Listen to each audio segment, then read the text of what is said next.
All right, try it again. All right.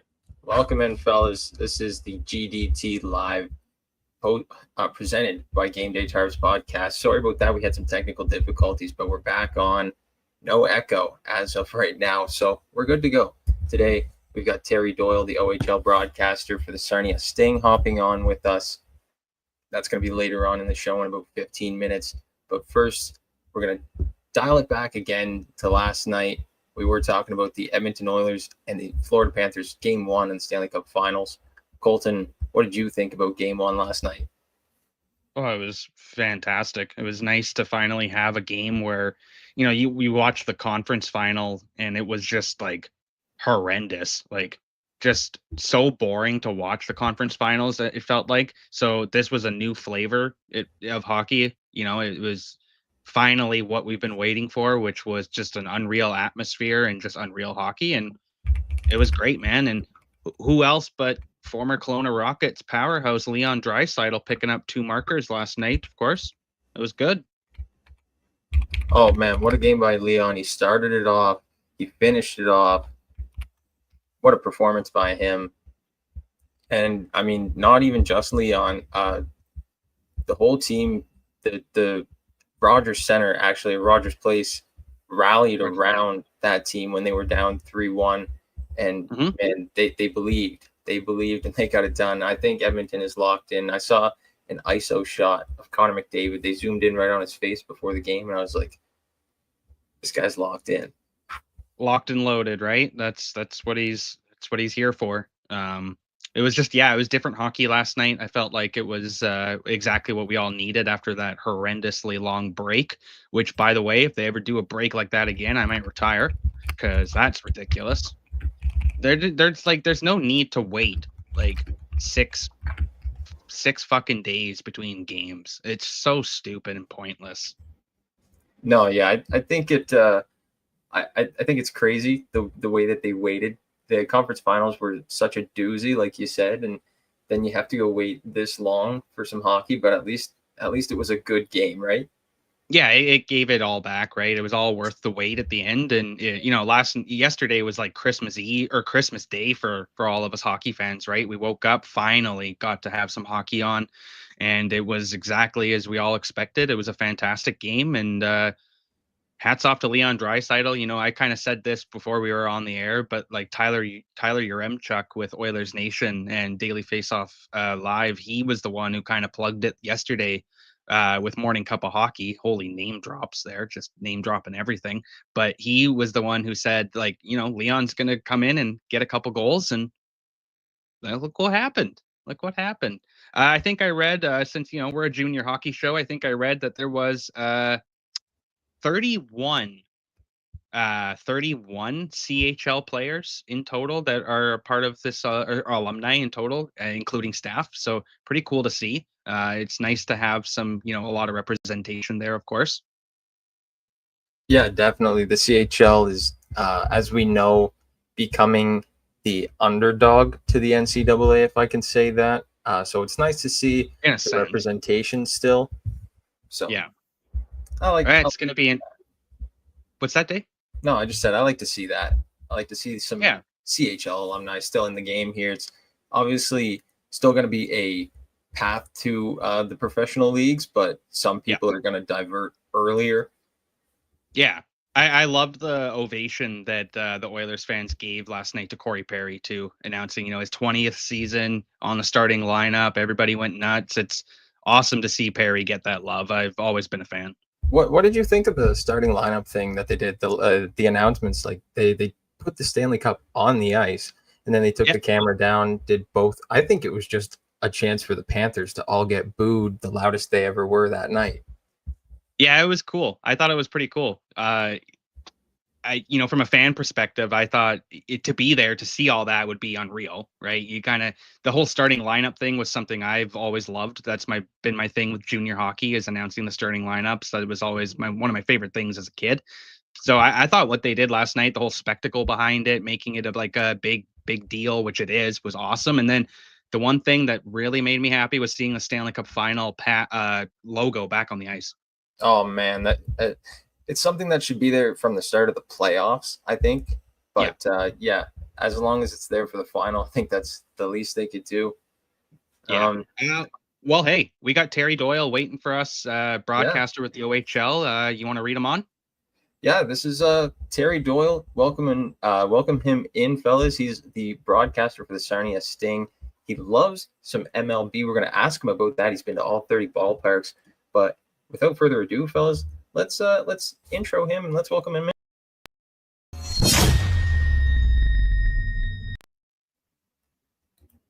Terry, how's it going, man? Welcome in. Gentlemen, happy Thursday. How are we?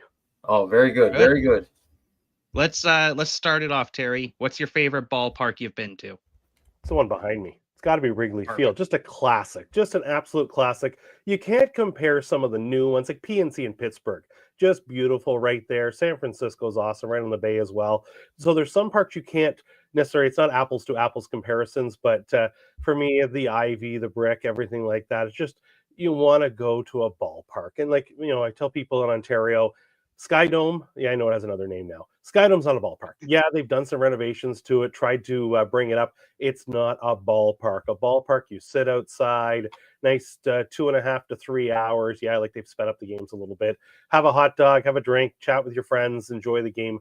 That's baseball. So Wrigley Field certainly, I put Wrigley right well ahead of Fenway. I liked Wrigley so much more.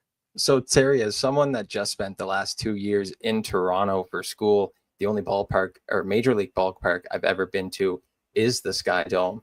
Where would you rank them on your list? Top, bottom? Oh, it's low. It's in the 20s. It's definitely in the 20s from that standpoint. I think the old Oakland ballpark, they're not using anymore. The Trop in Tampa, which doesn't have a roof anymore because of the hurricane, and Sky Dome might be pretty down there on the list just because they're just not ballparks. They've done a great job with Sky Dome with the renovations compared to where it was. They've made it more baseball fan friendly and the way the bullpens are set up and fans are right there.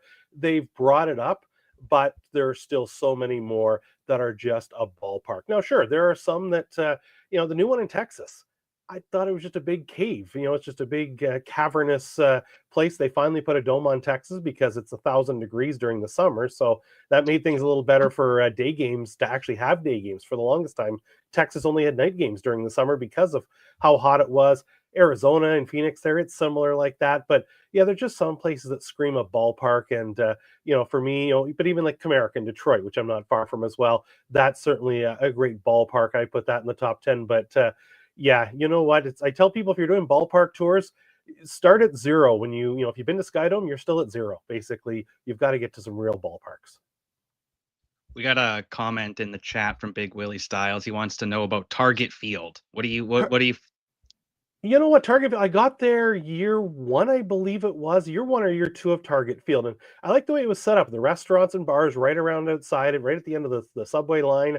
And, just very nice. They had the one corner in left field where you could stand and just be on the rail and watch the game. Buddy of mine and I, we went to a game and we just kind of wandered and watched it from different areas. And yeah, that qualifies as somewhere that felt like a ballpark. And they did a great job. Never went to the old Metrodome, but a great location downtown there in Minneapolis. And yeah, really liked going there. I remember actually I was there 4th of July weekend. So they had someone parachute right into center field to deliver the opening pitch, I believe, ceremonial first pitch, and just really well done. So yeah, they've done a good job there in Minneapolis with Target Field. Well, Terry, before we get started, since we're talking baseball, give me your prediction for the Fall Classic. Who's going to be there this year? I don't know. Dodgers just seem to be that's just a juggernaut these days. It just seems to be whatever they touch works out, and it's an all-star lineup they've had in pitching, and some Ohtani guys, pretty good at baseball. As it turns out, pretty much he can pitch, he can hit as long as his elbow holds up in terms of pitching. But yeah, it just seems like they're a club that's going to be hard to beat no matter who they run into. Yeah, sometimes we see teams that you go a long run, you win it all one year, can you come back the next? But yeah, to me, the Dodgers are just such a tough team to beat with such a great lineup. Yeah, definitely. As a young college student in sports media in Toronto a couple of years ago, when I heard the news that Shohei Ohtani might be coming to Toronto, I was pretty excited. And they teased you. People were tracking what they thought was his flight. That wasn't even his flight. Yeah. It was one of the Shark Tank guys. It turns out to his flight. Yeah, I think the Jays have been used as a little bit of a bridesmaid in a couple of these situations. Hey, at least they're in the running. They weren't an also ran, but at the same time, I think some people said, hey, let's just throw Toronto in the list, and then we'll go get the big bucks from somebody else. Yeah, it was the same thing with Soto this year too. I was this close, but then they gave the hopes up. What do they say? If you're not first, you're last. Yes, sir. Well, That's Terry, true.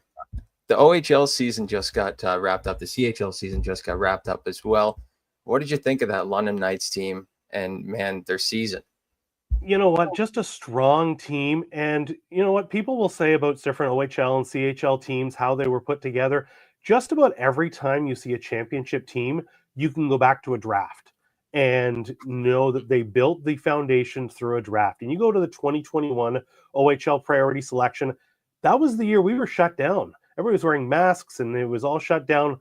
There were some odd skates happening, odd practices. Scouts were almost having to sneak in. Other than that, it was video and watching players on video or going through scouting reports from the previous year.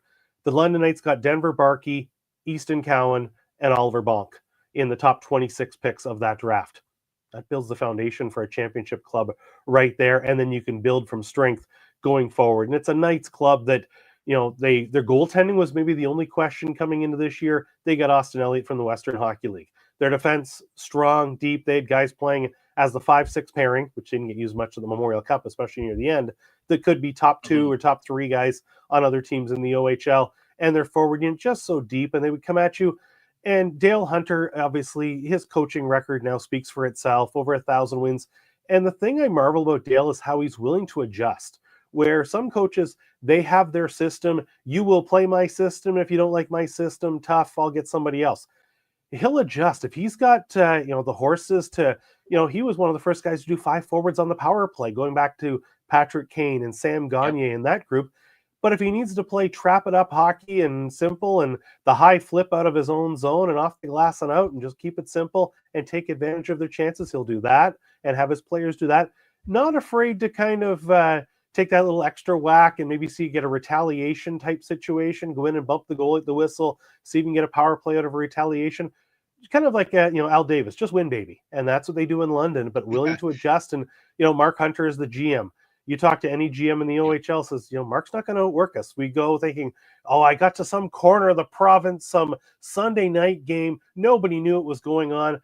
And there's Mark up in the corner. And, you talk to GMs and that's what they know. And, sure, the London Knights are the New York Yankees of the OHL. One fan base likes them and the other 19 not. I think that makes for a healthy sport when you have not just people cheering for their team, but they kind of have that other team that's the rival that they don't like. But the record speaks for themselves, and the Knights have success, and obviously it's paid off. Do you think that, and we've kind of had this chat with a couple other people, but this Knights team was one of the better teams that's won the Memorial Cup compared to previous Knights squads? I think obviously like 2005 was in a category of its own from that standpoint. Of course, you guys talked about Corey Perry, and that's, they were in a category of their own. But I think you look at overall, now you had the Mariners and Kachuk and Domi. You had sort of, various groups of London Knights teams that won championships or then went on to Memorial Cups. But I think we won't necessarily know, I think, to sort of put the finishing touches on that, unfortunately, until we see how some of these players play out professionally. But you just look at the club, you look at their regular season, they're right there, pretty much in control for most of the season. Had Kitchener and Windsor right there in the OHL Western Conference on their heels. But really, we're not even challenged that much in the Ontario Hockey League playoffs. And the fact you can go through 16 wins in the playoffs without really being challenged much, that tells you a whole lot right there. And I think that's where it's such an excellent group. And, Easton Cowan was named the MVP of the Memorial Cup. No offense, but Sam Dickinson was my MVP, head and shoulders. Not only put up points, but he was a horse. I didn't see the official ice time he put up in the semifinal and the final. It had to be 40 minutes in each of those games. I think in the last 5.5 minutes of the final, he didn't leave the ice. And just a force out there, defensively, physically, offensively. Wasn't afraid to get in Gavin McKenna's face, Ryder Ritchie, you name it. Dickinson was easily my choice for the MVP of the Memorial Cup tournament, and San Jose Sharks fans have to be excited to see Dickinson coming along. Well, Terry, we were just talking about the OHL draft. Let's talk about this year's OHL draft. Is there anybody that we should have our eyes on that maybe we might not know about, or anybody that sparks your interest?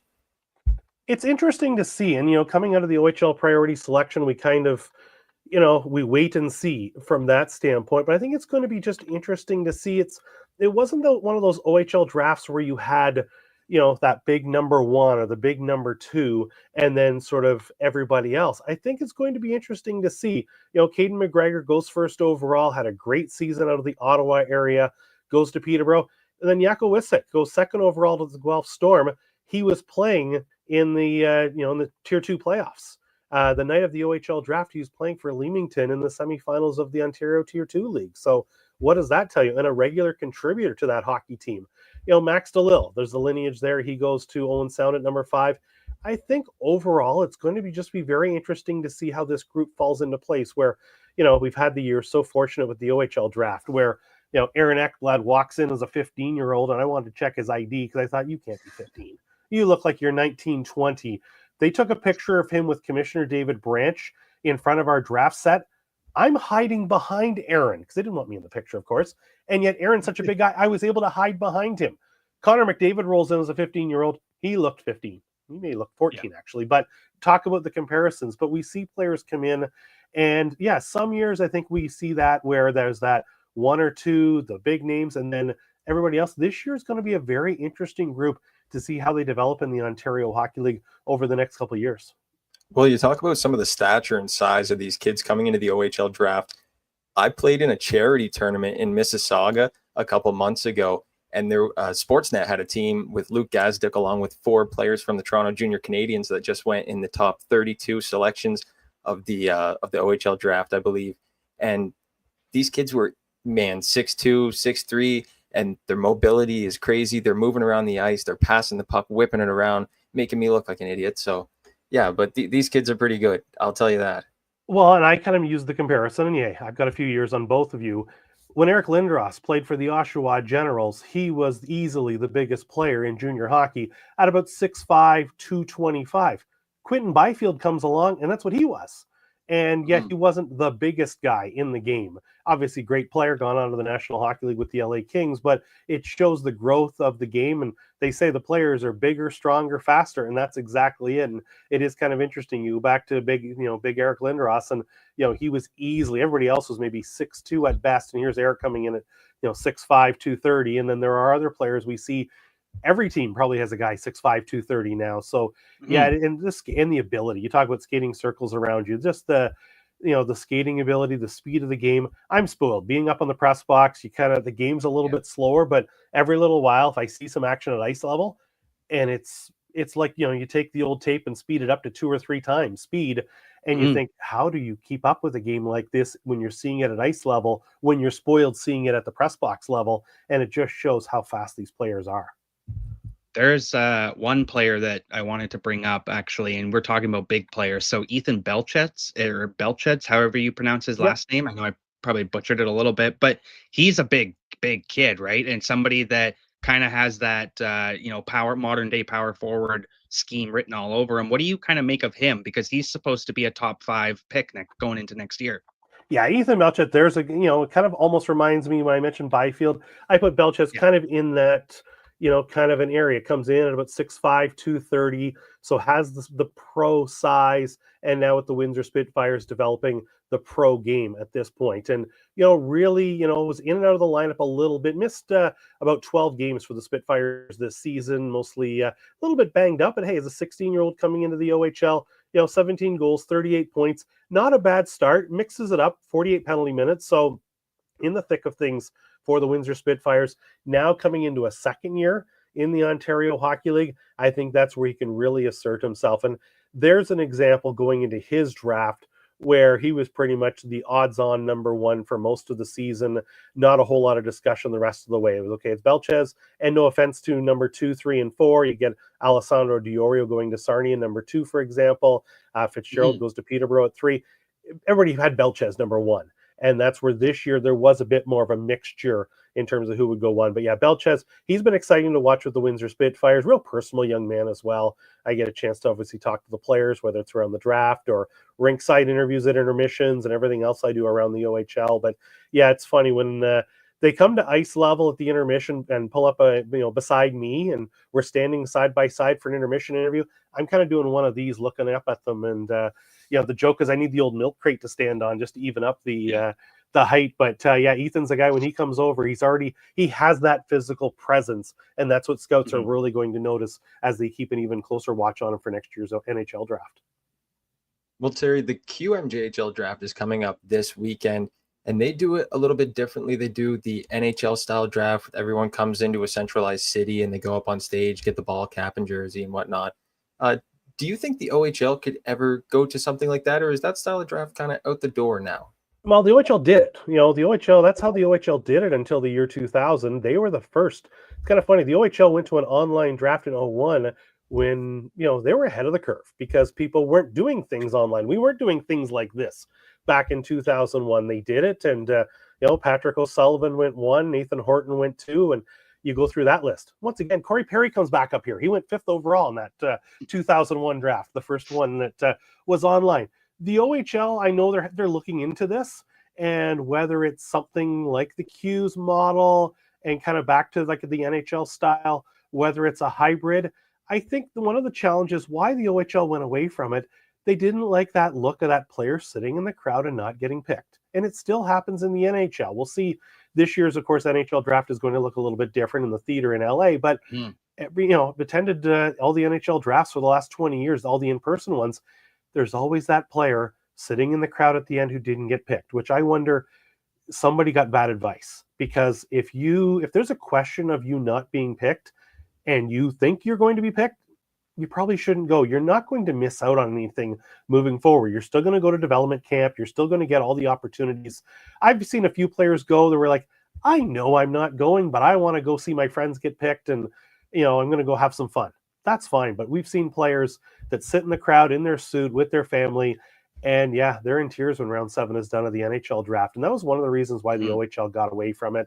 And bringing 20 teams and the scouts into one place, the NHL this year, of course, they're keeping the teams at home, but there's talk of switching it back up next year, going in person. So, the Quebec League's done it one way for years. The dub has been more sort of the OHL style, a little bit of in-person presence. But I know the OHL is looking into it at least to see what might be the best model and go forward. But the Q takes pride in their draft. I know that from that standpoint. It's coming up this weekend. They do a great job with it as well. It's sort of like there's two ways of doing it, and neither is wrong. I think a lot of people forget the OHL used to do in-person drafts.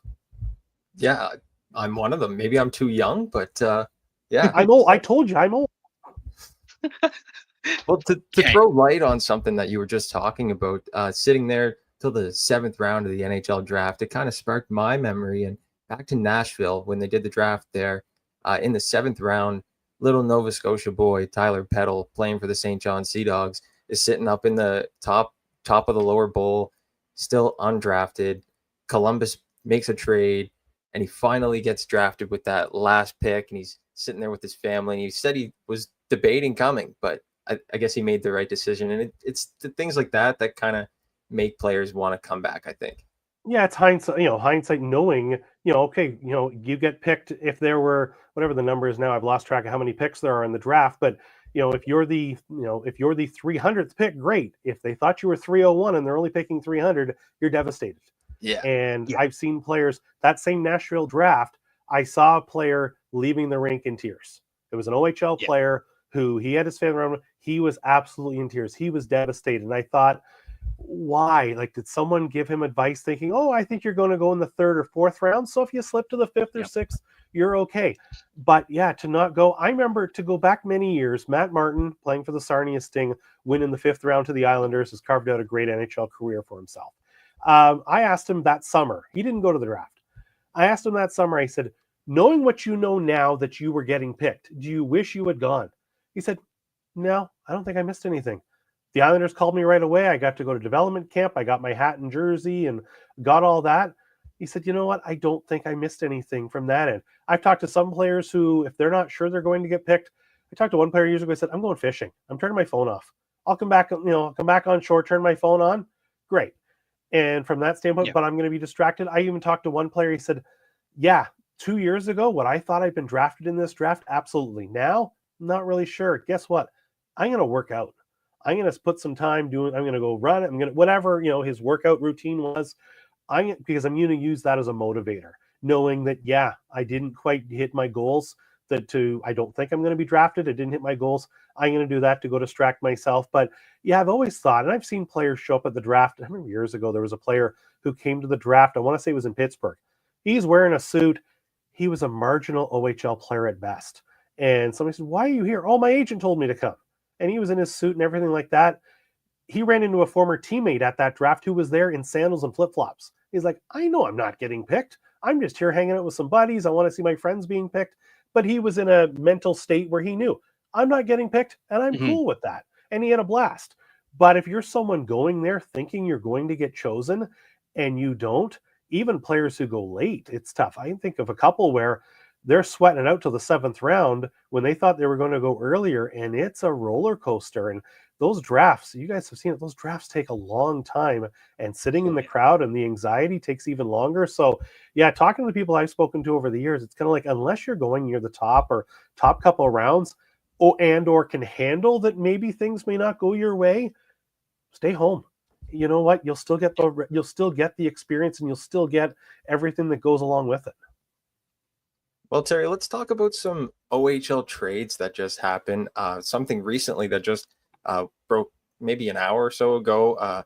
Caleb Malhotra was signed by the Brantford Bulldogs. They also received Sam McHugh the other day, so it seems like they might be loading up in a sense. Yeah, Brantford certainly, Spencer Hyman, their new general manager, of course, part of the ownership group there was Zach Hyman and his brother and their father as well, and making a splash. And Sam McHugh, an overager, comes in, and a lot of draft picks go the other way, but only 1 second-round pick, which are the coveted picks in the OHL.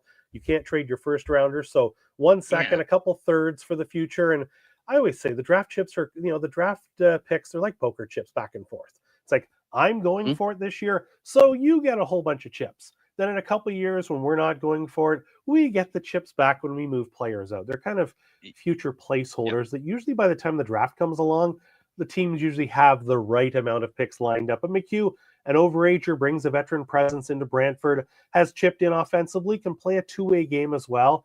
So, the Bulldogs making that move there. And then Malhotra, they picked up his playing rights last September from the Kingston Frontenacs when Malhotra made it known he wasn't going to go there and played out west, and now making the move. And, is that one of those moves where if the NCAA rule didn't change, does Malhotra end up in the OHL? We're not sure. I had heard talk that if there were certain teams maybe in the OHL he may have been interested in last year even, but it didn't pan out. But now the options are still open, and said, okay, yeah, Brantford looks like a good spot. 2 things from that. One, I want you to shine some light for our viewers, just why the OHL doesn't allow first-round picks to be traded. Protecting teams from themselves. I think that's where you guarantee that, your fans are going to get a good player coming into your system each year, unless, of course, you take a first-round pick and maybe they don't report and you deal with that. But I think that was to protect teams and general managers from themselves, because you get general managers that I think if you allowed them to trade the desk and the chair and the pop machine, they would trade that too in some cases. So I think you protect them. Remember in the OHL, they were trading picks 6 years out, and they finally said, okay, guys, let's reel it back in a little bit. We're trading the kid that's playing Atom Hockey right now. We're trading their rights, so they had to protect the GMs from themselves. So that's why, under David Branch, that was put in, and, no, you can't trade first round picks to protect the GMs from themselves. And I think at the end of the day, some people should, say yes or no, but it's an even playing field for everybody. So I don't think there needs to be an urge to, open up first round picks, because in a couple of years, it would just look the same as trading all the second round picks. Yeah, and we can go back to that Memorial Cup in 23 when I met you in Kamloops, and how the Blazers sent 4 first-round picks and 10 draft picks in total for not Landon Dupont, for Olin Zellweger. One of those picks ended up becoming Landon Dupont for Everett, of course. But it's like, you talk about that, like you trade 4 first-round picks and you couldn't win a Memorial Cup. It's like, how does the fan base react to that too, right? It's about the future. And what if that GM isn't going to be around for the future to have to deal with that situation either? What if that GM, and I'm not saying you're tanking your team by any means, but you're going all in. So, okay, you say, okay, I know that, our team's going for a championship this year, and I'm pretty confident that after this year, I've got some irons in the fire that I'm going on to be an assistant GM, a head scout, something with an NHL team. So guess what? I'm throwing all the chips into the middle. How many first round picks do you want? I'll give you all of them, because I'm not here to deal with the damage after all. Now, that's where ownership may want to jump in and say, hold on a second. But I think it does protect the teams from themselves and just deal with that. And that's where you have rounds 2 to 15 for 4 years to deal with for trades that you can make. Plus, obviously, you can move players. So I think that's where the every team starts with the same number of assets, and you move them as you do. But I think just protecting the teams from themselves a little bit too, not dig the hole too far. It's like coaches say, okay, you traded one of my players for a draft pick, but am I going to be around for when the draft pick comes along? And you see that both in the NHL and the junior hockey as well. And I think that's where, I have no problem with the idea. I've heard arguments back and forth on that. I've heard one argument was that make it that you can trade your first round pick, but you can't trade your first pick that you already took. So right now in the OHL, under the Eric Lindros rule, you can trade your 16-year-old in January. I heard somebody say, close that one. You close the Eric Lindros rule, but you could trade your first round pick instead, like the draft choice, not the player. I've heard that as a scenario to maybe compromise. But I think the assets are the assets. Here it is. You've got to work with, make it work. That's fair. I think that's fair. The other thing to that was I wanted to talk about NCAA. It's been a big topic. It's something we've been talking about daily here. But what do you make of it? You've been around for a while. It's different, right? Like it's different waters for everybody. It seems like right now. It is different, and I don't think we're going to know how it's going to play out for a few years. I think 3 years from now, we might then be able to have a conversation to see where did the junior hockey NCAA development circle put the USHL in this as well. Where did it land? I don't think we're going to know for 3 years until we've kind of gone through a full cycle and we see players that were drafted into the OHL. This is the first year, for example, this year, we had players drafted into the OHL with this new landscape. So how does that work? Do those players who would not come to the OHL as a 16-year-old, maybe they'll come to the OHL now as a 16-year-old, maybe still look at 18-year-old moving or 19-year-old going to the States, but might say, you know what? My 19-year-old year, I was thinking of going to insert NCAA school here, but my team's going for an OHL championship. And I love this team. I love my teammates, my billets, my city, my dressing room. I'm staying here instead. And I'm also looking like I'm going pro next year anyway. So college really isn't a big deal to me. I think that's certainly where we're going to see it play out. This year, we saw a lot of players come into the OHL that we would not have seen in the Ontario Hockey League if it wasn't for this change. Now we're seeing the other end of that, and there's the ebbs and flows. We're seeing these announcements of players saying, yeah, I've still got OHL eligibility, or of course in the West or the Q, but I'm looking to go to school. For a couple of those players, I think we wait and see what happens with the NHL draft. Because if you're a first-round pick in the NHL draft and the team says, you know what, we'd actually like to see you go back to your OHL team, but we'll sign you. We'll sign you to your NHL contract. You've got that, and we want to go back. I'm sure there will be a few situations coming up. I can think of a couple that, player says, I'm committed to X university. But then their playing rights in the CHL happen to go to another team in their league and decide, yeah, you know what, I'll go back and play in the league instead. I think it'll be used as a chip a little bit. The agents like the NIL money situation, and that's still playing out because Canadians had a hard time getting NIL money as that opened up. So that's part of this 3-year cycle of sorting that all out. So I think at the end of the day, it's going to be very interesting. But yeah, we saw players come to the OHL who wouldn't have normally given it a chance and might say, hey, you know what, I'm going to stay put. The ones I'm really interested in seeing initially will be the player who's played 2 years in the OHL. They're a late birthday, so not eligible for the NHL draft for another year. Do they come back for year 3, or have they completed high school? Their marks are good, and off they go. And that's the other thing too. Not every player can get through the clearinghouse in the NCAA in terms of their academic standing. It's just it doesn't work for everyone. It's not going to be the route for everyone. Just like in the old rules, the NCAA, or in my case, being around the OHL, that wasn't the route for everyone. So I think. Indeed, it is going to take a while. The other thing with these commitments, I know of at least one case where a commitment was announced and later the school said, or through the clearinghouse or whoever it panned out, sorry, you can't come. And so they announced the commitments, but there's still a process and some hoops to go through. And then also to kind of wrap up this, my thought on this too is, what about those 19 and 20-year-olds who committed a couple of years ago who maybe are being pushed out and decommitted because we find this nice shiny new 18-year-old toy out of the OHL that we didn't have access to before. So once again, how does the dust settle there? So I think just lots of moving parts right now. And, I don't think the OHL's taken a backseat to anybody right now or been the underdog or anything from that end. I think we still have to wait and see. And do players even come back at Christmas is another thing that we'll see. They might jump somewhere else and at Christmas say, yeah, never mind, this wasn't a fit for me with half the games being played and all of a sudden being playing against guys 4 years older than me. And I thought, hey, I was getting first and second line minutes in the O, and I'm getting third and fourth line minutes in this college team because they're an older college team. Yeah, I'm going back. So I think there's lots of moving parts here, and we like that instant gratification and instant information. I think we got to be patient on this one. Agreed. Well, Terry, let's talk about the Sarnia Sting, the team that you're probably most familiar with before we end things here. I want to talk about some prospects, maybe Alessandro Di Iorio. We talked about him earlier. What can we expect from the Sting next season going forward?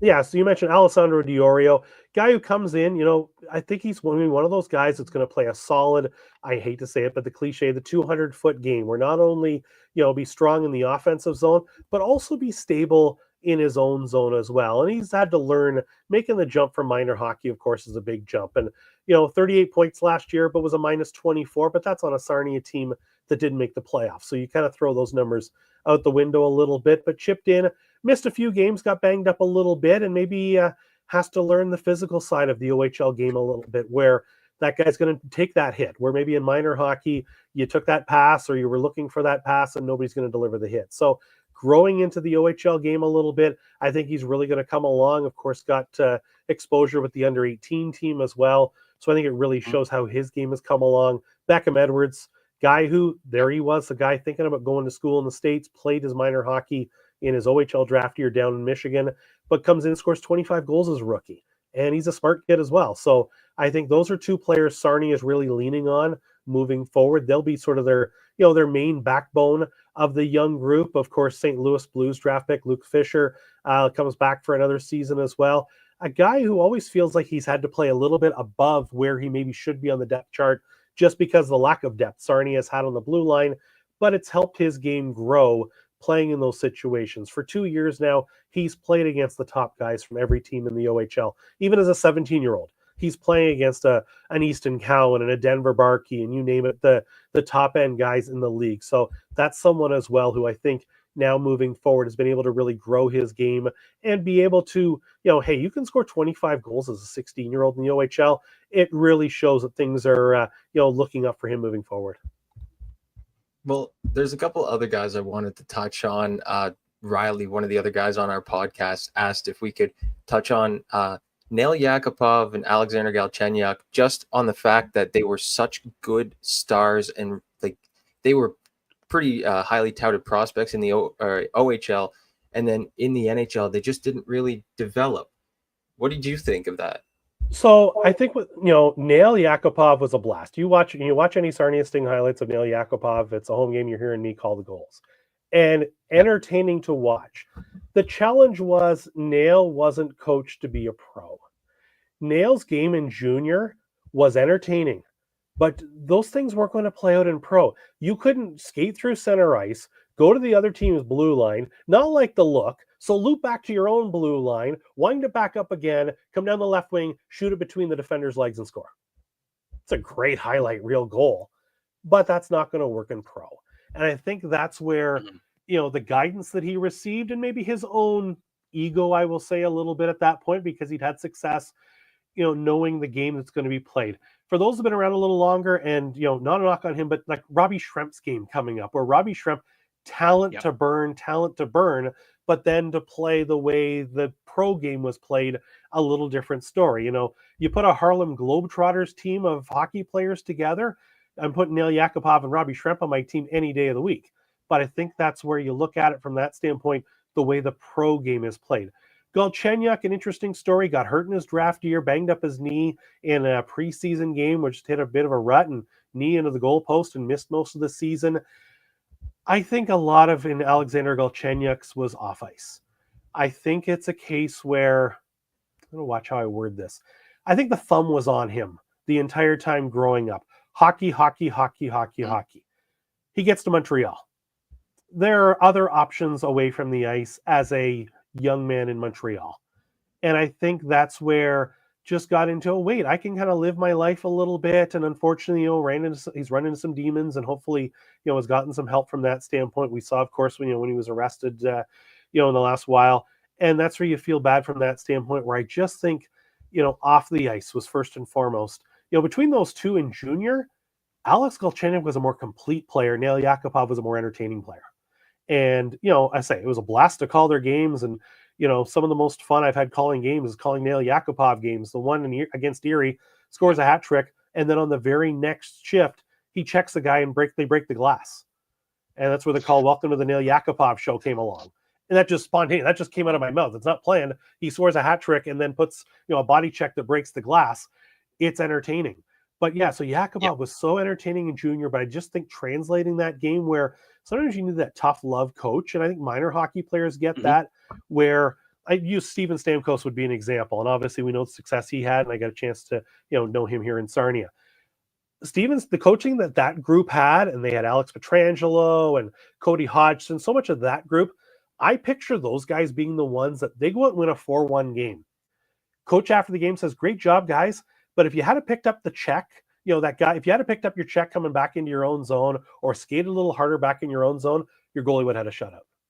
So looking for ways to complete their game rather than, "Hey, great guys, you scored 2 goals, you won 4-1 against maybe a team that we should have beat anyway." They were challenged more. And that doesn't mean being negative, but it's challenging them, knowing if you're going to go to the next level, you need to be able to do those things where you pick up that player when you're coming back on the back check and things like that. And then that translates then coming into junior and taking that to pro, where I think that's where, Yakupov was able to be, I hate to say a little bit of a floater and then pick his spots. And then does that translate to the next level? He had Dallas Aikens, who's a great coach, but a very defensive styled coach. Defensive styled coach, Nail Yakupov. Those two things didn't go together. And yeah, Galchenyuk certainly had talent. I think that's where some of the off-ice things unfortunately caught up to him. And that's part of the development of, we're dealing with 16 to 19 to 20-year-olds in junior. And then even, how many 21-year-olds are ready to live on their own in any big city? Name the big city. Take Toronto, take Montreal, take Vancouver. There's not that many 21-year-olds that are ready to live alone. And we see some teams over the years have basically billeted pro players. We all know the story of Sidney Crosby living in Mariel Lemieux's guest house. There's so many guys over the years. I remember, talking to people. Dustin Brown, when he went to LA, he was living with someone down there, over the years. There's so many players. Cale Makar went to Colorado. He was living with somebody. And just that's where people need to be mindful. I think we see now with the agents, with the families, everything goes with that. It's more mindful, but there are some that still slip through the cracks. And yeah, I think Galchenyuk, his dad was around coaching him in Sarnia and even before that. And just it was hockey, hockey, hockey, hockey, and maybe wasn't able to be a teenager. So when the chance came to become a teenager, even at 20, 21, still decided to be a bit of a teenager. Yeah, I definitely think those are two players that could have been very good players if they panned out. But yeah, I guess is there anything else that you wanted to bring up, Colton? Yeah, one more. We got a question in the chat from Broden Maywood. He wants to know what the GM lifespan is like in the CHL, because I think that's a good question, because you see guys like the Hunters are around for 20 years, but in other cases in the in the WHL the turnover rate is a little bit higher, or in the Q it's a little bit higher. So yeah, I guess the question is for you, Terry. You've been around a little bit longer than both Day and I. What's the lifespan like for a general manager in the CHL? I think in a lot of cases we find it's long, because you have some guys who become GMs in the CHL who've already done it at the other levels and maybe then get themselves established as a GM. You look around, George Burnett's been a general manager in the OHL for, many years. He came back from Anaheim in the year 2000. He's been around the OHL ever since. Mark Hunter, of course, with the Knights, Dale DeGray with the Owen Sound Attack, been around with that club for many years. Sure, some teams have some turnover. Roger Hunt's been the GM in Oshawa since the start of 2014-15 season. So now you're a decade in there. So, just using the OHL as an example, a lot of the GMs, they have been around for a long time, and they do know, okay, it's usually a 3 to 4 year cycle traditionally. I think it depends. If you get somebody who gets a GM job, but they're looking for the future, they're looking, to make that big splash in the National Hockey League, then maybe sure, I can see that. But a lot of times it's, no, okay, I'm picking up a team that's, maybe the previous GM, they won a championship, he's moved on somewhere else. I'm coming in now as the GM. I want to build that team and show that I can build through the draft, getting the young players, and then you go big maybe at the end when knowing it's right to go big. But knowing that, okay, but what's left in the cupboard if we go big for the future years, because I may have to then guide a team through the next couple of years as well.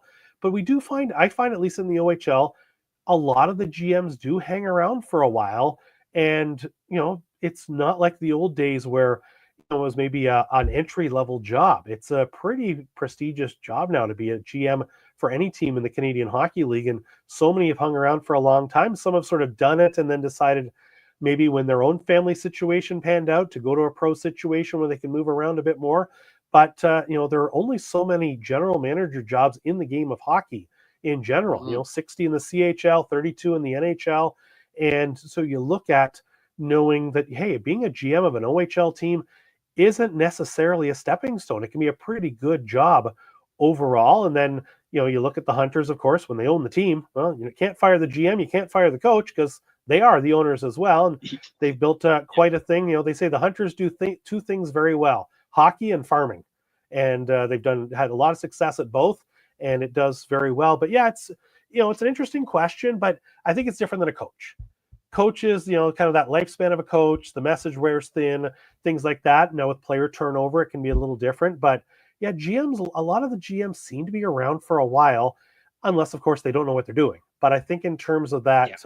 The cycle, there isn't as much of a cycle for GMs, but it's a great question though. Yeah, absolutely. I think Day had one question that we wanted to ask you about, which had to do with expansion. Yes, And you read my mind. Yeah, the WHL and Q has done expansions now with Penticton and Newfoundland. I'll let Day kind of take the question here. You can go for it. Yeah. Well, I think you probably know where it's going. Chilliwack also in 2026, if I do believe, is coming to the WHL. Yeah. Do you see the O maybe going south, or maybe otherwheres in Canada? Yeah, so basically, obviously, the WHL with Penticton and Chilliwack, two Canadian cities. Acadie Bathurst in the Q moves to Newfoundland, so it wasn't an expansion team, but a new market. The OHL has definitely been kicking the tires on expansion.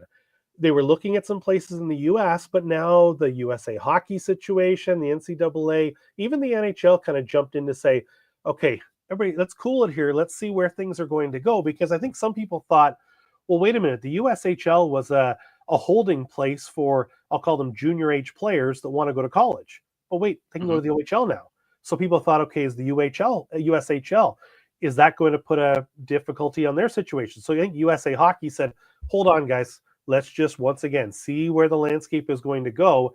And so the OHL kind of had to put a hold on some expansion plans in the United States. And I know there were some conversations going on with some people in the US about expanding there.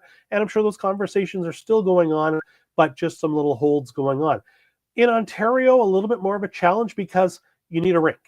And the days of just dropping into a 2,500 seat rink and then waiting for a new one to be built really isn't there. Brantford's already made a commitment to a new rink from their standpoint, and Hamilton needed a place to play because they got kicked out of their rink with renovations in Hamilton. So you look around Ontario, there aren't any OHL caliber rinks just sitting there looking for an OHL team.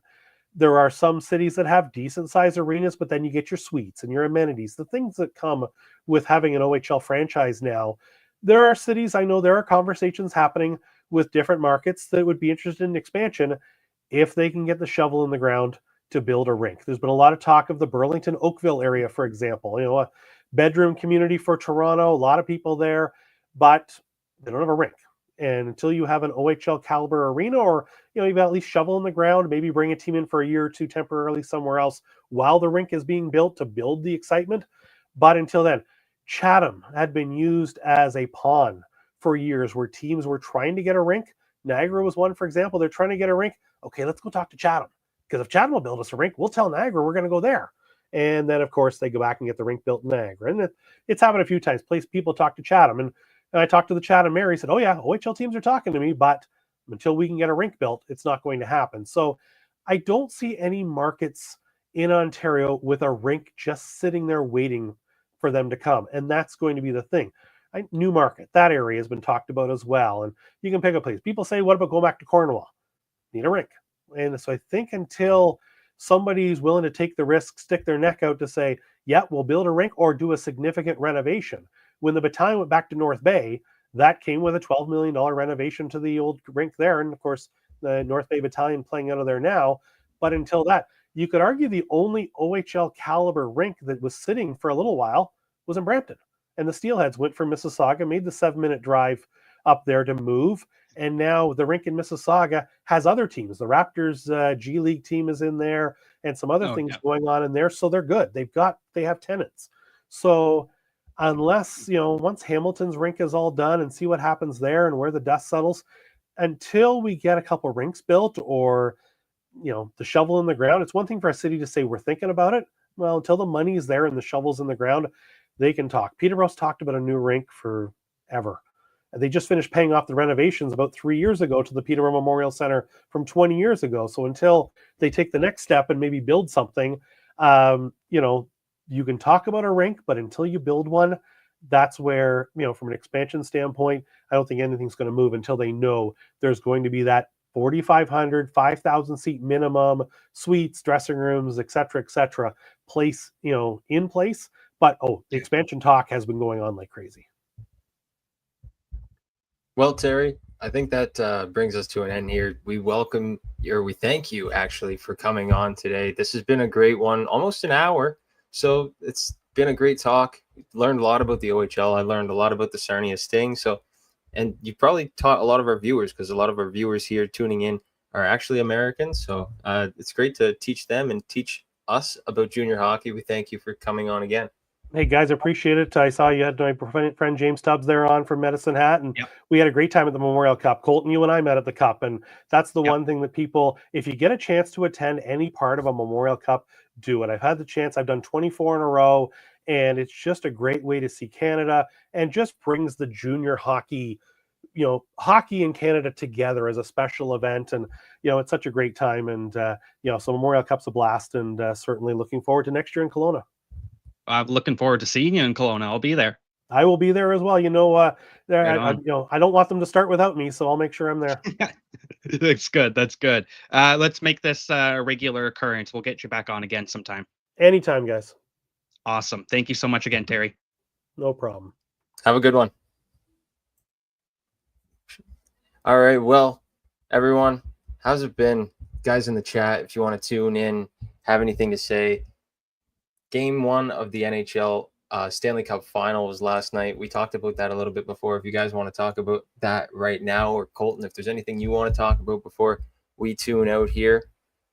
No, I think we're good. We our chat is going to be heading on over to the sheet here in 1 minute, so we'll wrap it up.